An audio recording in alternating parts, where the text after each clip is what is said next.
اعوذ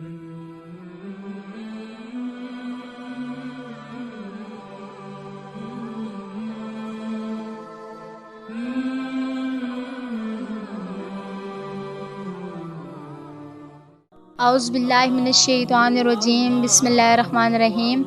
پاکیزہ Islamic knowledge کی طرف سے دیکھنے اور سننے والوں کو السلام علیکم۔ بعض روایت میں ہے کہ وہ کلب 40 سال تک وہیں بے جان پڑا رہا، پھر جب پروردگار عالم جل جلالہ نے چاہا تو اس کلب میں روح کو داخل ہونے کا حکم دیا کہ داخل ہو جا اے روح اس بدن میں۔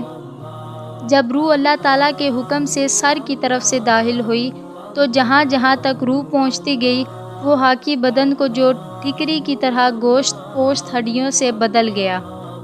جب روح سینے تک پہنچی تو حضرت آدم علیہ السلام نے اٹھنے کا ارادہ کیا تو وہ وہیں زمین پر گر گئے۔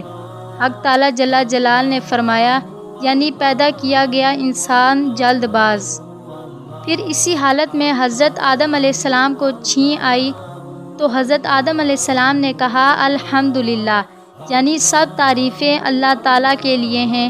اس کے جواب میں پروردگار عالم جل جلالہ نے فرمایا یرحمک اللہ، یعنی تجھ پر اللہ تعالیٰ رحم کرے۔ اس کے بعد ایک فرشتہ دہشت سے ایک مصرع جوڑ لایا اور حضرت آدم علیہ السلام کو عزت سے اس تخت پر بٹھایا۔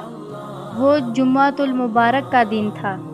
ویڈیو پسند آئے تو لائک، شیئر اور چینل کو سبسکرائب کر دیں۔ شکریہ، اللہ حافظ۔